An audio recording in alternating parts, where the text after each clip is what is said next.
Hi, this is Renuka, your content reasoning faculty. So आज 1500 plus puzzle series का day 1 होगा। ठीक है, 1500 उससे ज्यादा भी पजल्स हम सॉल्व करेंगे। ठीक है, और आज फर्स्ट डे में हम एसबीआई पीओ मेंस 2025 में पूछे गए 3 पजल्स हम सॉल्व करेंगे। एक होगा ईयर बेस्ड पजल, जो क्या होता है, एक कॉन्सेप्ट होता है जिसमें मैं आज आपको एक कॉन्सेप्ट बताऊंगी। एक स्टेटमेंट होता है जिसमें आप कैलकुलेशन के बेसिस पे कर सकते हो। अगर आप कैलकुलेशन करके करते हो तो उसमें ज़्यादा टाइम लगता है, बट इससे हम आज सॉल्व नहीं करेंगे। मैं आज आपको एक इजी कॉन्सेप्ट बताऊंगी। दूसरा क्या है, एक बुक बेस्ड पजल आया था, उसको भी सॉल्व करेंगे। तीसरा एक flat and floor based puzzle आया था, जिसमें कितने रूम्स है उस पर बेस्ड एक पजल था। ठीक है, तो इन तीनों पजल्स को आज हम सॉल्व करेंगे। ठीक है, अगर आपने चैनल को अभी तक सब्सक्राइब नहीं किया है तो सब्सक्राइब कर दीजिए और सेशन को ज़्यादा से ज़्यादा शेयर कर दीजिए ताकि सभी स्टूडेंट्स इसका बेनिफिट ले सके।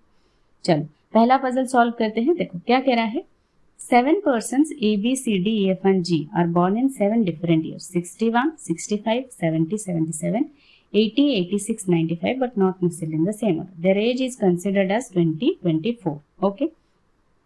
They also like different colors. अच्छा, ये पढ़ने की जरूरत नहीं है, not necessarily in the same order. यहाँ से स्टार्ट होता है, तो पहले हम अरेंज कर लेते हैं जो ईयर से 61, 65, 70। ठीक है, तो सिर्फ 61 लिखना है। मैंने हमेशा कहा है एग्जाम में अगर कर रहे हो, अगर आप प्रैक्टिस कर रहे हो तो 1961 ऐसे करके लिख सकते हो सिर्फ, अदरवाइज एग्जाम में 61, 65 ऐसे करके लिखना है। ठीक है, उसके बाद 70 है, 77, 70, 77, और क्या कह रहा है 80, 86, 95। ठीक है, 80, 86, 95। ठीक है, तो 20, 24 था।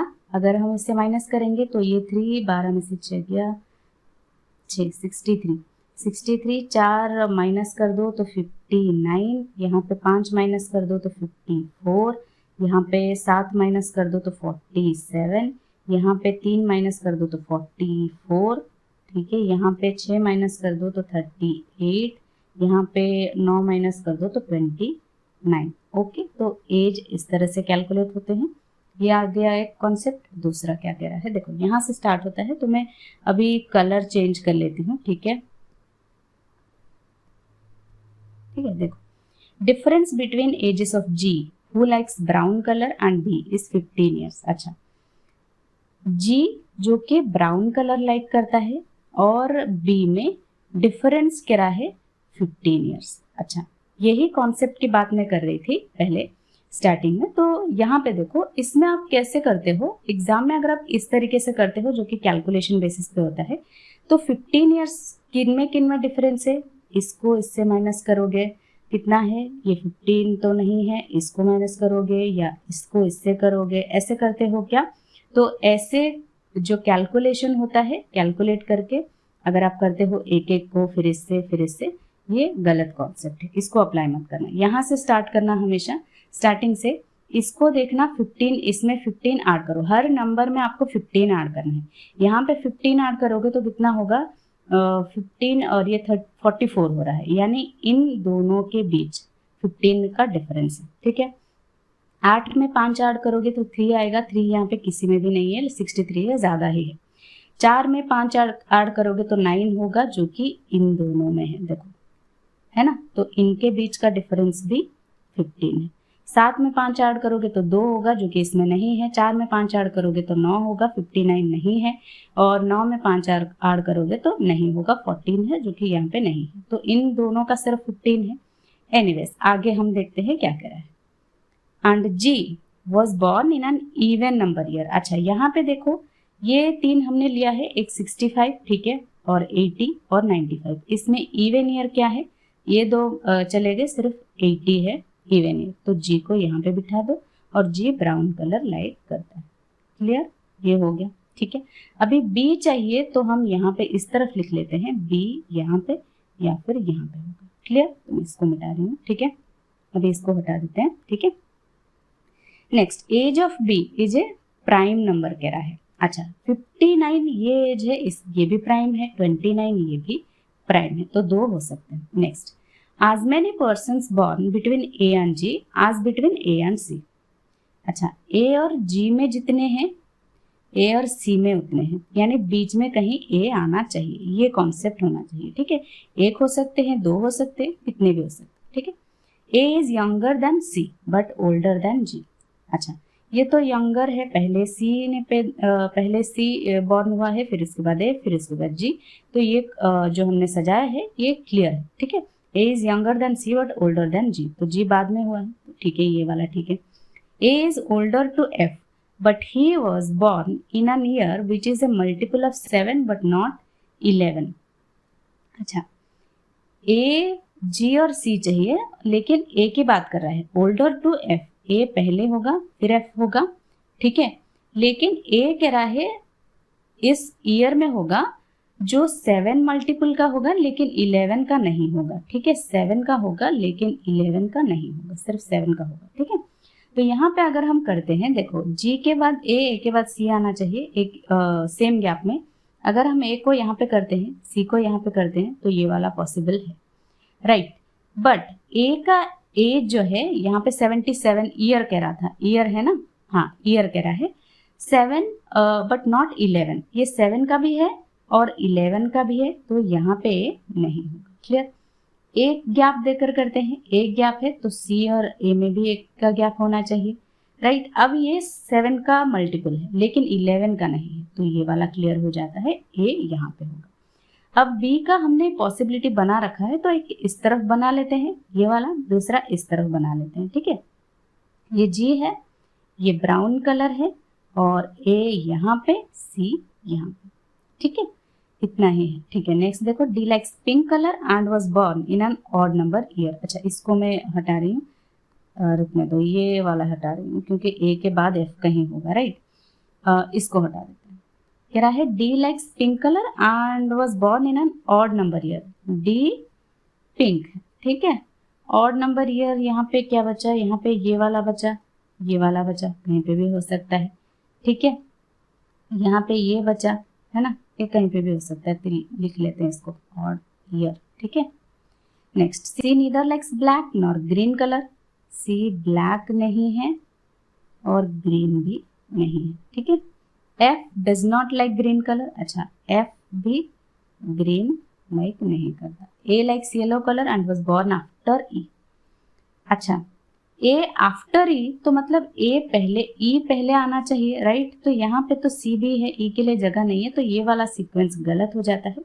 इसको मैं इस तरफ लिख लेती हूँ। ठीक है, ये जी ब्राउन, ठीक है, ये बी, ए, सी, ये हो गया, इस तरफ मिटा दो।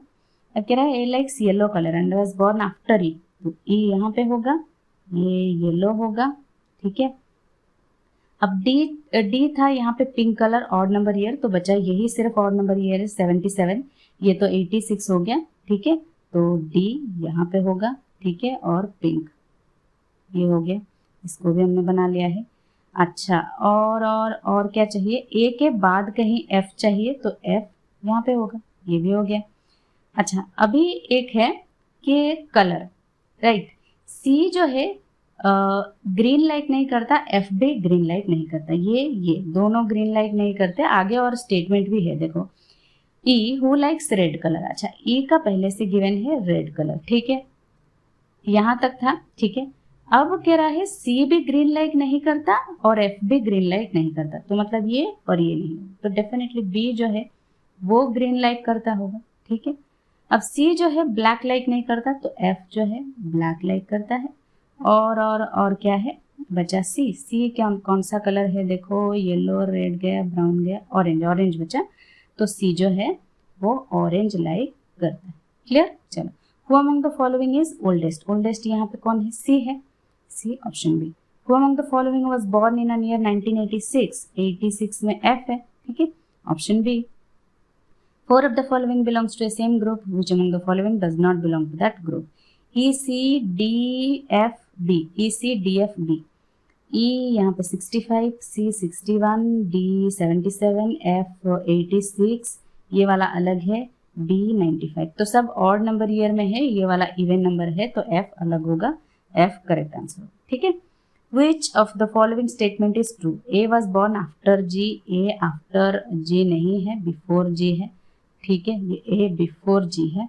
Next, B was born after F, B after F, ये वाला है करेक्ट, ठीक है। नेक्स्ट क्या कह रहा है, D was born in year 1995, D 1995 में नहीं है, आगे और देखने की जरूरत नहीं है, सिर्फ एक है यहाँ पे, ऑल ऑफ दिस कुछ गिवन नहीं है, तो ये वाला करेक्ट आंसर होगा, ठीक है, ऑप्शन बी करेक्ट आंसर, ठीक है। चलो ये बुक वाला पजल है, इसको सॉल्व करते हैं, देखते हैं क्या कह रहा है।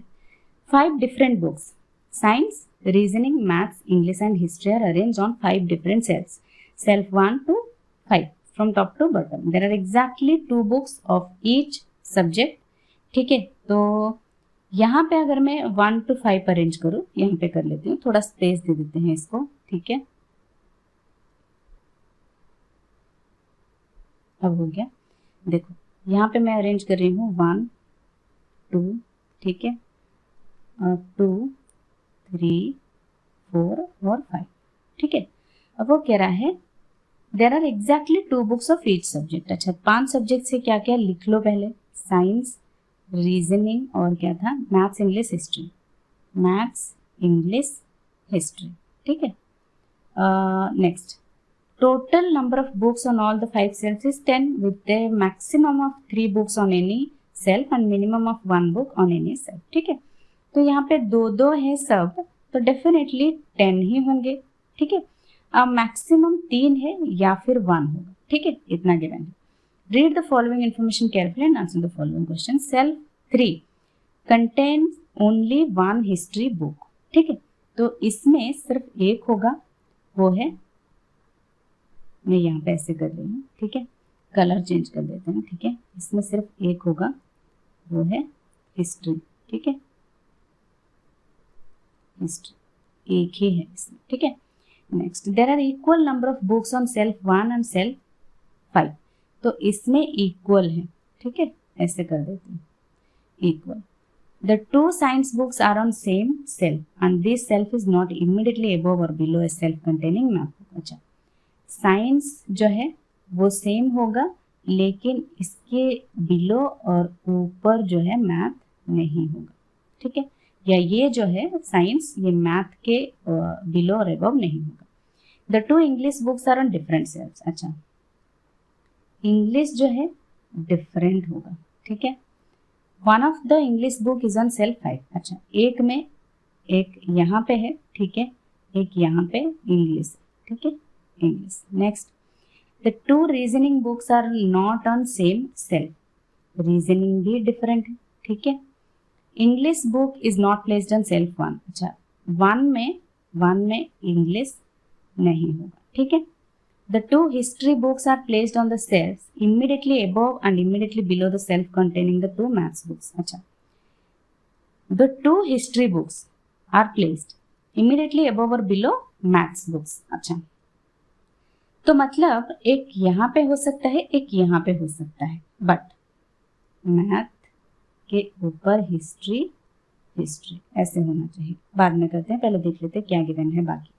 Self 2 contains 3 books but not science, इसमें 3 है, ठीक है, बट नॉट साइंस, 3 में जो है साइंस नहीं है, ठीक है, आगे नहीं है। अच्छा, ये एक और पजल है। अच्छा, तो यहाँ तक है, देखो यहाँ पे इसको देखो, ये यहाँ पे सिर्फ एक होगा, यहाँ पे 3 होंगे, 1 2 3, ठीक है, इसको मैं इरेज कर रही हूँ, ठीक है, ये जो 2 में है साइंस नहीं होगा, ठीक है। ये 3 हो गए, 4 5 6 7 8 9 10, ऐसे होगा, क्योंकि देखो अगर मैं यहाँ पे करती हूँ, अच्छा ये 3 होगा, बाकी अगर 3 हो जाते हैं, 1 2 3 यहाँ पे 1 में, तो इसमें भी 3 होने चाहिए, तो 3 3 9 हो गए, तो इसमें क्या 1 होंगे, 10 10 और ये 11 हो रहा है, जो कि हमें चाहिए था टोटल 10, राइट। तो ये पॉसिबिलिटी नहीं हो रहा है। 2 2 अगर होते हैं तो 1 2, ये 3 4 5 6 7 8 9, तो यहाँ पे तो सिर्फ एक ही होगा, राइट। तो ये वाला जो है यहाँ पे होगा। क्लियर, इतना क्लियर है। तो आगे हम यहाँ पे बुक्स को अरेंज करते हैं, राइट। अब यहाँ पे साइंस नहीं होगा, तो साइंस यहाँ पे हो सकता है, राइट। साइंस के ऊपर नीचे मैथ नहीं है, राइट। तो यहाँ पे मैथ नहीं होगा, तो कहाँ पे होगा? अगर साइंस यहाँ पे होता है, देखो अगर मैं साइंस को यहाँ पे लिखती हूँ, कलर चेंज करती हूँ, ठीक है, अगर मैं साइंस को यहाँ पे लिखती हूँ तो मैथ्स तो यहाँ पे नहीं होगा, मैथ्स यहाँ पे नहीं होगा, तो फिर मैथ्स यहाँ पे हो जाएगा, राइट, मैथ्स यहाँ पे होगा, है ना। तो यहाँ पे मैथ्स अगर नहीं होगा और इंग्लिश हो सकता है क्या? इंग्लिश हो सकता है, डेफिनेटली हो सकता है। अगर एक इंग्लिश होता है, रीजनिंग एक होगा, राइट, तो और एक जो है वो क्या होगा? वो जो है वो क्या होगा? तो तीनों के लिए प्लेसेस हमें चाहिए, बट इंग्लिश और रीजनिंग कभी सेम तो नहीं होंगे, अलग अलग ही होंगे। तो यहाँ पे ये प्लेस मैथ्स के लिए, साइंस के लिए नहीं है, साइंस यहाँ पे नहीं होगा, राइट। डेफिनेटली साइंस यहाँ पे तो नहीं होगा, 2 में मना कर रहा था, डेफिनेटली साइंस यहाँ पे होगा, क्योंकि यहाँ पे तो पॉसिबल नहीं है, साइंस सेम में चाहिए 2, ठीक है। तो डेफिनेटली साइंस यहाँ पे होगा, एक साइंस ये, दूसरा साइंस ये, ठीक है। अब यहाँ पे साइंस हो गया, तो हिस्ट्री के ऊपर नीचे जो है इस बीच में मैथ चाहिए, तो यहाँ पे मैथ, ठीक है, यहाँ पे भी मैथ, 2 मैथ्स चाहिए और एक हिस्ट्री चाहिए, ठीक है। हिस्ट्री हो गया और ये वाला हो गया, इसको इरेज करो, ठीक है। अच्छा, इंग्लिश एक यहाँ पे 1 में नहीं होगा, राइट, तो इसमें हो सकता है, क्योंकि इसमें तो प्लेस नहीं है, इसमें भी हो गया है, राइट, डेफिनेटली इंग्लिश यहाँ पे होगा, ठीक है। अच्छा, रीजनिंग फिर कहाँ पे होगा? रीजनिंग सिर्फ एक यहाँ पे, ठीक है, और एक यहाँ पे हो जाएगा। अब क्लियर, ये वाला पूरा हो गया है। अच्छा, इक्वल कह रहा था ना, ये इक्वल है, यहाँ पे 2 प्लेसेस है, इक्वल हमने यहाँ पे भी 2 प्लेसेस बना लिया, ये हो गया, इसको हमने पूरा सॉल्व कर लिया है, ठीक है, क्लियर। अब कोई डाउट नहीं है इसमें, ये भी सॉल्व हो गया। चलो नेक्स्ट पजल देखते हैं क्या कह रहा है।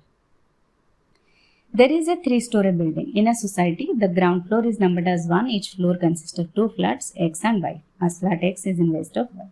Each flat has an area of 570 square feet and each flat has a certain number of rooms and no 2 flats have the same number of rooms. Okay, ठीक है। यहाँ पे कह रहा है X और Y है, X और Y है, ठीक है, X और Y है, और 3 फ्लोर से 3, 2 और 1, राइट, 3 फ्लोर से X और Y है। एरिया कह रहा है ईच स्क्वायर से 570 स्क्वायर फीट है, ईच फ्लैट का 576 है, 576 है, ठीक है, and each flat has a certain number of rooms, no 2 flats have same rooms, ठीक है। The area of each room of one of the flats on even number floor is 64 square feet. मतलब इसमें 64 square feet चाहिए, right, 64 अगर चाहिए तो 576 को अगर 64 से डिवाइड करोगे 8 8 8 7 2 8 9, तो 9 रूम्स हो जाएंगे ये, ठीक है। ये मैं इसको कलर चेंज करती हूँ, ये हो जाएंगे 9 रूम्स, क्लियर। इसको इरेज करो, ऐसे ही आपको करना है, ठीक है। Total rooms of floor 3 is 7, तो इसका 7 रूम्स गिवन है, इसका टोटल जो है 7 रूम्स है, तो मैं इधर लिख देती हूँ टोटल, ये टोटल है कितना है, ठीक है, 7 रूम्स, ठीक है। Next, the flat which has rooms of an area of 72 square feet is an odd number floor. 72 square feet, अगर हम 576 को 72 से डिवाइड करेंगे 8 9 8 2 9 8, तो 8 रूम्स आना चाहिए, राइट, 8 रूम्स आना चाहिए, जो कि ये वाला तो नहीं है, देन डेफिनेटली ये होगा फ्लैट, इसमें कोई फ्लैट होगा 8 रूम्स का, ठीक है। Next, area of each rooms of the flat which is exactly below 9 rooms flat is 288 square feet. अच्छा, 576 को 288 से डिवाइड करोगे तो ये 2 से कटेगा, राइट, तो 2 रूम्स आना चाहिए, 9 रूम्स के नीचे जस्ट 9 के जस्ट नीचे 2 रूम्स आना चाहिए। अब 9 यहाँ पे हो सकता है, यहाँ पे हो सकता है, ठीक है, कहीं पे भी हो सकता है। Next, there is only 1 floor between the flat whose each room area is 192 square feet and the flat whose each room area is 72। अच्छा, तो 192 एक फ्लोर का गैप है, तो इनमें ही 72 का तो ये है, राइट, ये 72 स्क्वायर फीट का है, 72 स्क्वायर फीट का है, तो कह रहा है 192 और 72 स्क्वायर फीट में एक फ्लोर का गैप है, देन डेफिनेटली 192 इसमें आएगा कहीं फ्लोर 3 में, राइट। अब इसको 576 से डिवाइड करोगे तो कितना होगा, ये 3 से मल्टीप्लाई होगा, तो 3 हो रहा है, 3 रूम्स, ठीक है, 3 रूम्स इसमें कहीं एक में आना चाहिए, 3 रूम्स, ठीक है। Next, there is no flat on west of the flat having 6 rooms. अच्छा 6 रूम्स चाहिए। अच्छा यहाँ पे देखो, मैं कलर चेंज करके यहाँ पे आपको बता रही हूँ, ठीक है। देखो यहाँ पे कह रहा है अगर एक यहाँ पे 3 रूम्स है, राइट, एक यहाँ पे इनमें से 3 रूम्स होगा, मान लो ये है, तो ये क्या हो जाएगा 4, क्योंकि यहाँ पे टोटल 7 है। या तो ये 4 होगा या फिर ये 3 होगा। क्लियर, ये वाला कॉन्सेप्ट क्लियर है। अच्छा मैं इसको इरेज कर रही हूँ, ठीक है। अब वो कह रहा है no flat on the west of the flat having 6 rooms. अच्छा 6 के वेस्ट में कुछ नहीं है, देन डेफिनेटली और 2 रूम्स चाहिए। 9 के जस्ट नीचे 2 चाहिए, तो 9 यहाँ पे कहीं पे होगा, राइट। अगर 9 यहाँ पे होता है, 2 यहाँ पे होता है, तो 8 यहाँ पे होगा। तो 6 कहाँ बचा, यहाँ पे बचा, बट 6 के वेस्ट में 9 हो रहा है, तो डेफिनेटली 6 यहाँ पे, 9 यहाँ पे, ये 8 यहाँ पे, 2 यहाँ, 8 रूम्स यहाँ पे, 2 रूम्स यहाँ। क्लियर, ये वाला हो गया flat and floor based puzzle जो आया था STI PO मेंस 2025 में, जो अभी मेंस 2025 का जो नोटिफिकेशन आया था, उसमें जो एग्जाम अभी हुआ है रिसेंटली, उसमें ये पजल आया था, ठीक है। तो 3 पजल आज हमने सॉल्व कर लिया है। किसी भी पजल में आप कोई भी डाउट हो, आप मुझे कमेंट सेक्शन में पूछ सकते हो। That's all for today, bye bye, take care.